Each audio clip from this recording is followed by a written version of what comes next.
Students, welcome बच्चों। जैसा कि आप जानते हो कि हम टाइप्स ऑफ हाइब्रिडाइजेशन पढ़ रहे थे और हमने 3 टाइप्स जो हैं वो डिस्कस की थी हाइब्रिडाइजेशन की, और मोस्ट इम्पॉर्टेंट टाइप्स थी एग्जांपल्स के साथ मैंने आपको हाइब्रिडाइजेशन समझाई।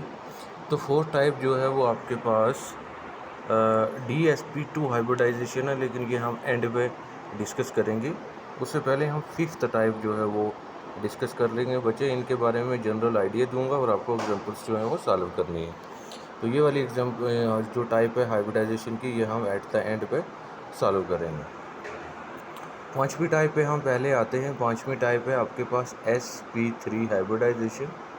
और SP3 हाइब्रिडाइजेशन में जैसे कि नाम से इंडिकेट हो रहा है SP3 के SP3 कि इसमें 4 हाइब्रिडाइज्ड आर्बिटल जो बनेंगे। एक इसमें S है और 3 जो है वो P हैं, तो टोटल इसमें 4 हो गए।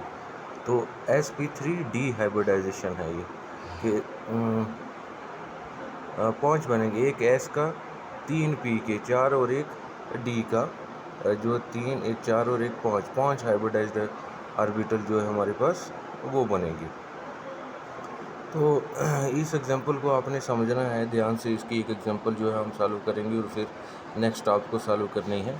दूसरी चीज़ इसमें आपने ये याद रखनी है कि इस वाली हाइब्रिडाइजेशन में जो ज्योमेट्री है हमारे पास, वो जो ज्योमेट्री ऑब्टेंड होती है वो ट्राइगोनल बाई पैरामिड ज्योमेट्री होती है हमारे पास। अब हम एक एग्जांपल लेते हैं, लाइक यहाँ पे दिया हुआ है PF5 एंड PCL5। तो एक एग्जांपल हम सॉल्व करते हैं और दूसरी आपको करनी है। जैसे PF5 की हम एग्जांपल जो है वो सॉल्व करते हैं। देखो बच्चे, बड़ी इंपॉर्टेंट एग्जांपल है और ध्यान से देखना है। PF5 कि एक फास्फोरस है और 5 जो है वो फ्लोरीन है। तो सेंट्रल एटम इसमें फास्फोरस है, तो हम फास्फोरस को लेते हैं। फास्फोरस का जो इलेक्ट्रॉनिक कॉन्फ़िगरेशन है वो आपको पता है कि 15 है। इसकी इलेक्ट्रॉनिक कॉन्फ़िगरेशन हम देखेंगे तो क्या है, 1s2 है, 2s2, 2p6, 3s2 and 3p3।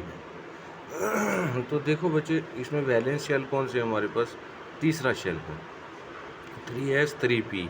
तो 3s को हम लिखते हैं, ये हमारे पास 3s है और 3s में हमारे पास 2 इलेक्ट्रॉन हैं। और फिर 3p में हमारे पास वही जो इससे पहले हम करते आ रहे हैं वही है 3p3। तो यहाँ पे जो वैलेंस शेल में 2 हमारे पास ये पेयर्ड इलेक्ट्रॉन है, तो ये पार्टिसिपेशन नहीं कर सकते बॉन्ड फॉर्मेशन में, क्योंकि अनपेयर्ड इलेक्ट्रॉन करते हैं। तो अनपेयर्ड इलेक्ट्रॉन्स के अकॉर्डिंग यहाँ पे 3 ही इलेक्ट्रॉन्स हैं जो कि अनपेयर्ड हैं, 3 बॉन्ड बना सकता है। लेकिन यहाँ पे PF5 है कि फास्फोरस 5 फ्लोरीन के साथ बॉन्ड बना रहा है, मीन्स फास्फोरस के पास 5 जो है वो अनपेयर्ड इलेक्ट्रॉन होने चाहिए। तो इसके लिए फास्फोरस एक्साइटेशन शो करेगा किसकी, S इलेक्ट्रॉन की। और किस में करेगा, आपको पता है कि तीसरे शेल में अबो प्रिंसिपल में 3p के बाद 3d आता है।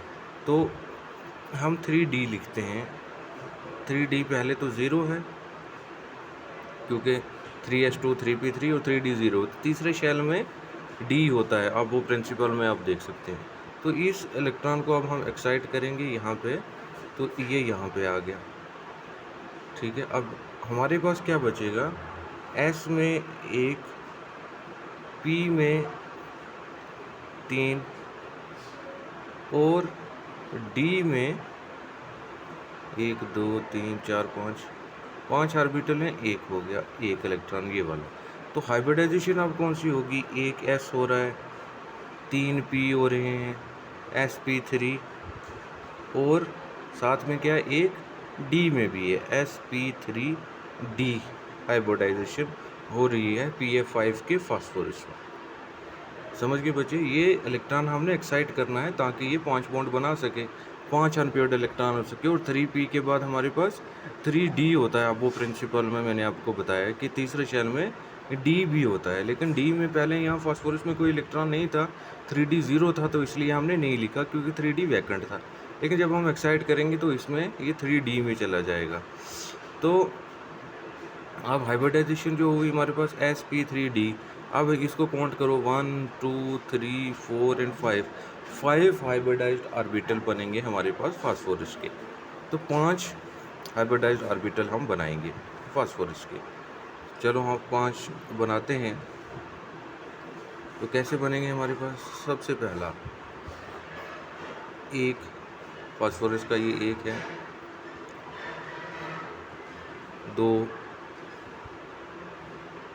3 4 और 5, और सबके पास क्या है? एक एक अनपेयर्ड इलेक्ट्रॉन है। ये फास्फोरस के 5 ऑर्बिटल्स थे हाइब्रिडाइज, जो अभी हमने देखा sp3d हाइब्रिडाइजेशन शो कर रहे थे। अब फास्फोरस के साथ क्या है? फ्लोरीन। तो फ्लोरीन का हम बार बार डिस्कस कर चुके हैं, इसमें एक अनपेयर्ड इलेक्ट्रॉन होता है। इलेक्ट्रॉनिक कन्फिग्रेशन क्या है? 1s2 2s2 2p5। तो 2s में तो हमारे पास दोनों पेयर्ड हैं, और p में हमारे पास 5 हैं, 1 2 3 4 एंड 5। तो एक हमारे पास बच रहा है p में, जो कि अनपेयर्ड है, और p की शेप क्या होती है? Double shape. तो वही 5 pf5 में 5 फ्लोरीन मीन्स 5 ऐसे हमारे पास वो डम्बल शेप में पी के। तो पांचों जो हैं वो यहाँ पे, एक यहाँ पे शो करेगा, ये फ्लोरीन का है, सिग्मा बॉन्ड बनाए एंड टू एंड।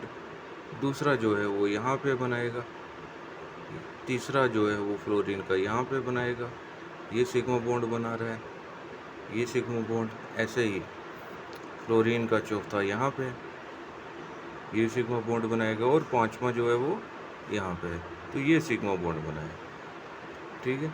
तो ओवरऑल जो हमारे पास स्ट्रक्चर बना वो क्या बना कि फास्फोरस है, और फास्फोरस 5 बॉन्ड बना रहा है, 1 2 3 4 और 5।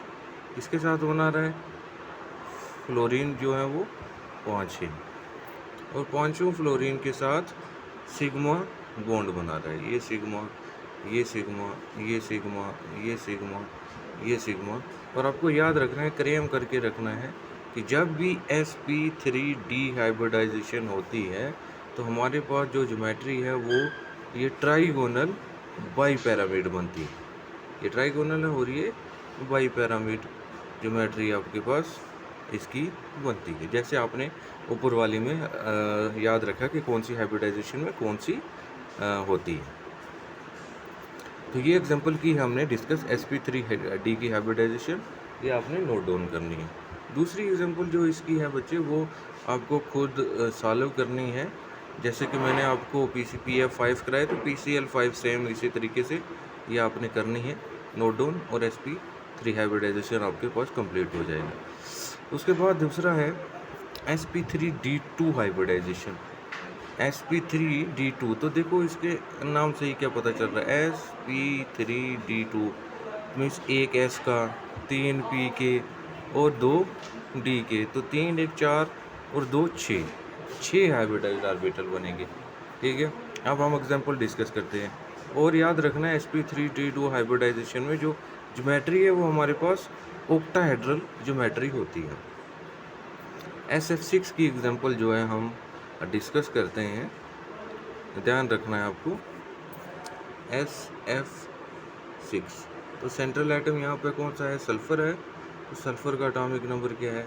16। Electronic configuration 1s2 2s2 2p6, ठीक है, 3s2 एंड 3p4।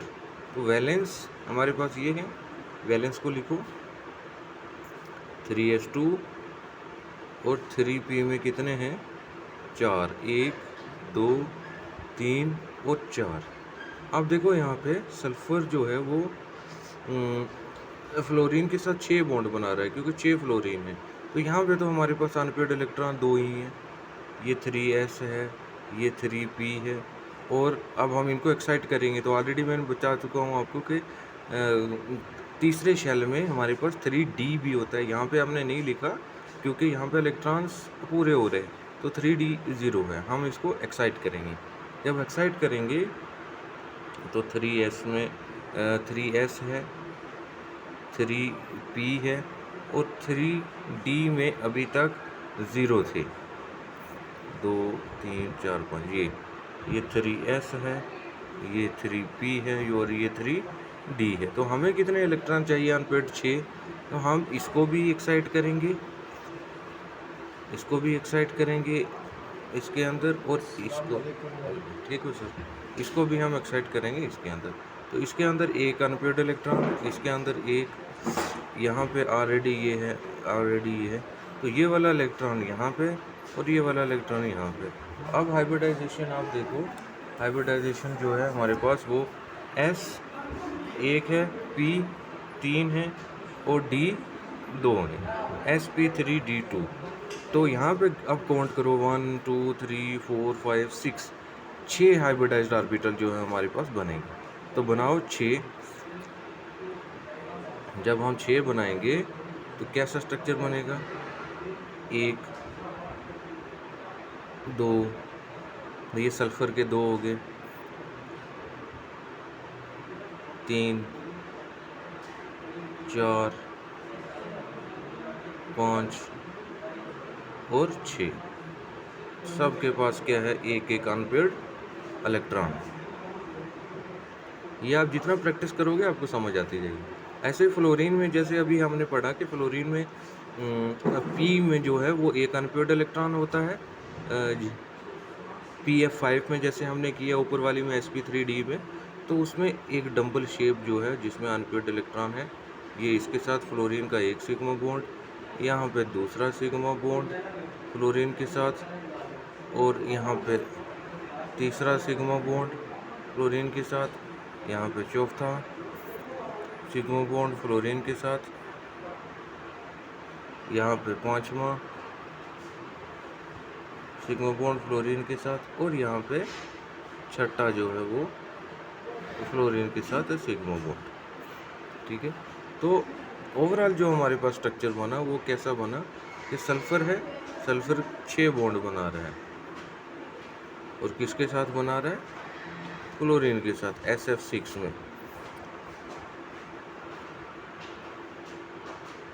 ये वाला इसको, और ये ज्योमेट्री कौन सी है? ये ज्योमेट्री है भाई ऑक्टाहेड्रल, ऑक्टाहेड्रल ज्योमेट्री। तो ये आपने एग्जांपल्स जो हैं वो सॉल्व करनी है। जब एग्जांपल आप सॉल्व करोगे तो आपको पता चल जाएगा। उसके बाद लास्ट वाली sp3d3, तो इसमें क्या है? sp3d3 वही सेम जैसे हमने किया। तो इसमें क्या है? एक S है, 3 P हैं, 3 D हैं, 3 3 6 और एक 7 हाइब्रिडाइज्ड ऑर्बिटल बनेंगे। और ये एग्जांपल आपको IF7 की प्रैक्टिस करनी है। जब आप प्रैक्टिस करोगे आपको समझ आ जाएगी। तो जहाँ से आपको कन्फ्यूजन होगी, जो एग्जांपल आपको नहीं समझ आई, वो एग्जांपल आप मुझे भेजेंगे, तो हाल में उसकी वीडियो आपके बना के भेजूँगा। सैटरडे से शायद आपकी क्लासेस जो है वो ऑफ हो जाएंगी due to the U2 exam. और एग्ज़ाम आपका पेपर जो है वो बहुत रीजनिंग पेपर डाला हुआ है। आपको अच्छे से एग्ज़ाम करना और उसकी प्रिपरेशन करनी है। तो ये एग्जांपल्स आपको सॉल्व करनी है। Thank you.